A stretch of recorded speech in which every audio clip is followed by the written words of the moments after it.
अच्छा, अब हमारे पास है CML, क्रॉनिक माइलोसिटिक ल्यूकीमिया। चलें, इसकी मीडियन एज 66 है। AML की तरह ये भी ओल्ड एज में प्रेजेंट होता है। अच्छा, इसका सेल ऑफ ऑरिजिन हमारे पास प्लूरिपोटेंट हीमेटोपोइटिक स्टेम सेल है।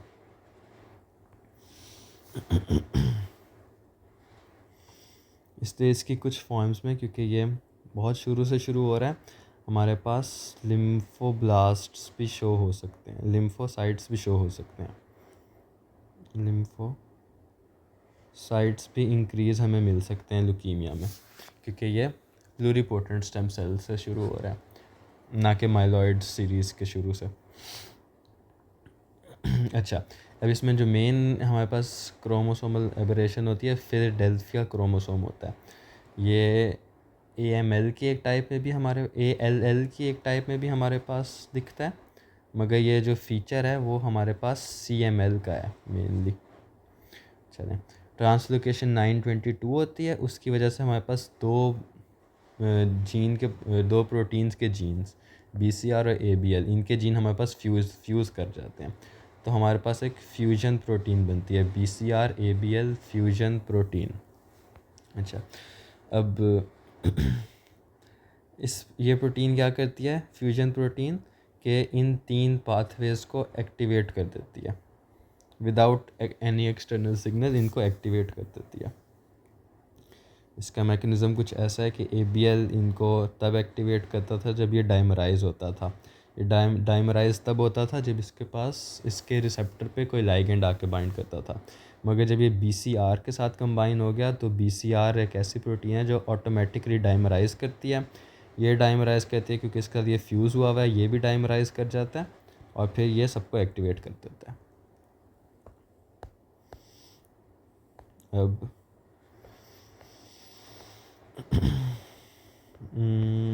इसकी क्लिनिकल प्रेजेंटेशन में इसके पास 3 फेजेस होते हैं, क्रॉनिक, एक्सेलरेटेड और ब्लास्ट।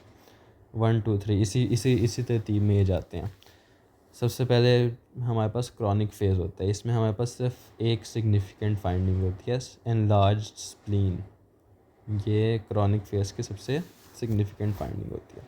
उसके फुलनेस होती है और अपर क्वाड्रेंट पेन भी हो सकता है कि इन्फार्क्ट्स हो रहे हैं। कुछ ऐसा क्रॉनिक फेज़ में रहने के बाद ये हमारे पास चला जाता है एक्सेलरेटेड फेज़ में। अब इसमें हमारे पास साइंस आना शुरू हो जाते हैं एनीमिया के और थ्रोम्बोसाइटोपिनिया के, क्योंकि इन सेल्स की प्रोडक्शन अब डिक्रीज़ हो रही है एक्सेलरेटेड फेज़ में।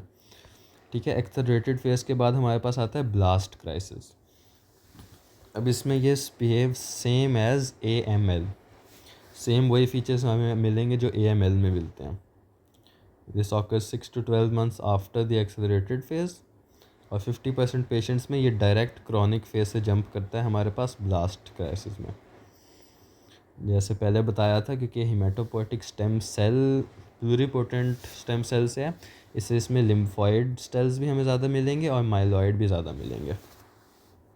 ये सिर्फ माइलॉइड सीरीज़ ज़्यादा नहीं मिलेंगी, इसमें लिम्फॉइड भी साथ ज़्यादा मिलेंगी, क्योंकि इसका cell of origin pluripotent haematopoietic stem cell है। अच्छा, ब्लास्ट क्राइसिस हमारे पास तब होता है जब हमारे पास इस जीन में मसला हो, इक्रस जीन में, इक्रस, हाँ जी।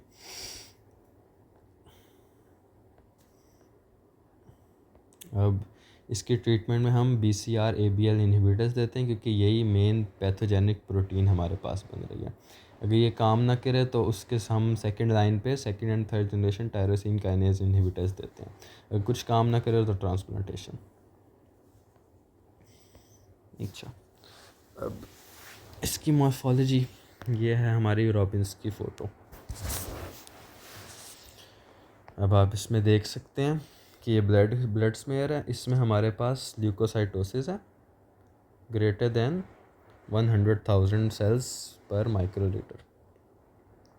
अब इसमें हमें न्यूट्रोफिल्स भी मिलेंगे, बैंड सेल्स भी मिलेंगे, ये वाले, ये बैंड सेल्स, मेटामाइलोसाइट भी मिलेंगे, माइलोसाइट्स भी मिलेंगे, इजाइनोफिल्स और बेसोफिल्स, ये दो भी इंक्रीज़ होंगे, स्पेशली बेसोफिल्स। नॉर्मली हमें बेसोफिल्स नहीं मिलते, मगर जब कैंसर होते हैं तो हमें बेसोफिल्स इंक्रीज अमाउंट में मिलते हैं। ये भी एक सेल है, या तो मेटामाइलोसाइट है या माइलोसाइट है।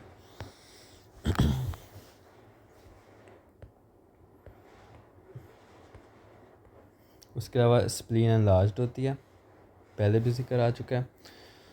इसमें एक्स्ट्रामेडुलरी हीमोपोइसिस भी हो रही होती है और इन्फार्क्ट्स भी बन रहे होते हैं। ये स्प्लीन की फ़ोटो है रॉबिन से। माइल्ड हेपेटोमेगैली भी हो सकती है और लिम्फेडेनोपैथी भी हो सकती है। अब बोन मैरो में हमारे पास ग्रैनुलोसिटिक प्रिकर्सर्स इंक्रीज़ हुए होते हैं, स्पेशली इजाइनो और बेसोफिल्स के।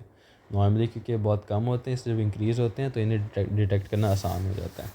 इसका मेगा कैरियोसाइट्स इंक्रीज़ हुए होते हैं, मगर वो डिसप्लास्टिक होते हैं, मतलब यूजुअली साइज से स्मॉल होते हैं, इरेगुलर होते हैं, नॉर्मल शेप और साइज़ के नहीं होते। उसका एरिथ्रॉइड प्रिकर्सर्स यहाँ डिक्रीज़ हो सकते हैं क्योंकि इन्फिल्ट्रेशन हो रही है, या नॉर्मल भी रह सकते हैं। अच्छा, उसके अलावा हमें मिलते हैं सी ब्लू हिस्टोसाइट्स बोन मैरो के अंदर। अब ये क्या होते हैं? ये हमारे पास मैक्रोफेजेस होते हैं विद ग्रीन ब्लू साइटोप्लाज्म।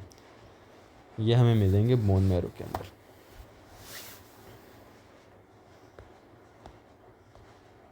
अच्छा, अब इसमें मैरोफाइब्रोसिस नहीं होती, वो प्राइमरी माइलोफाइब्रोसिस में होती है, वो भी एक रिलेटेड कंडीशन है।